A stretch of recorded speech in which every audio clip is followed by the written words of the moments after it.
Hey everyone, this video is mainly for the HTML students because I'll be talking about higher order rate of change. Let's look at the question. We have a equals to 3r squared plus ln r, right?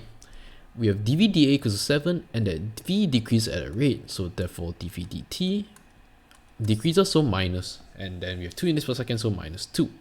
The question wants us to find the rate of change of r at r equals to 4. Alright, so r equals to 4, we'll circle that. So go back to the planning, alright, dr dt, okay, we have an equation in terms of a, therefore we need to find dr dA, then we have dA dt.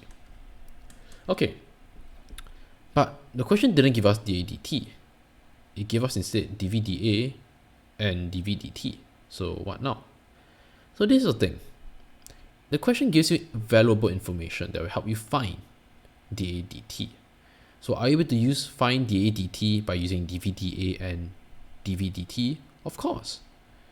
dA dt is just another use of the chain, another rate of change.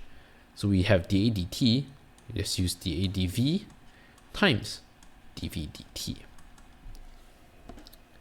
So there we have it, alright, we have dv dt, right, minus 2.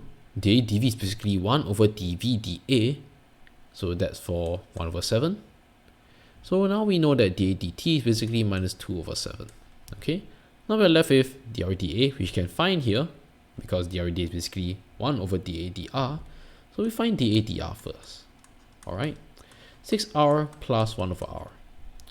Okay, at r equals to 4, because that's where we want to find the rate of change of r at, we have dA dr equals to 24 plus 1/4, therefore 24.25 or 24 and 1/4.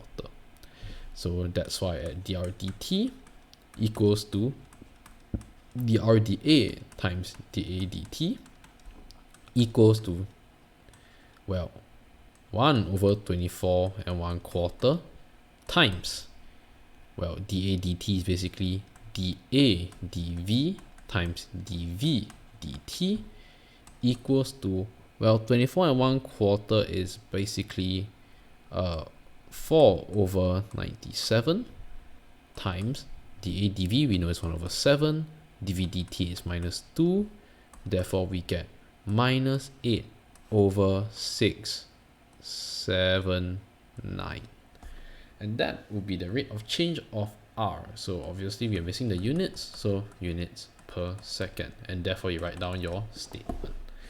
So yeah, this is one kind of extended rate of change, of high order rate of change, where you have to use the information properly.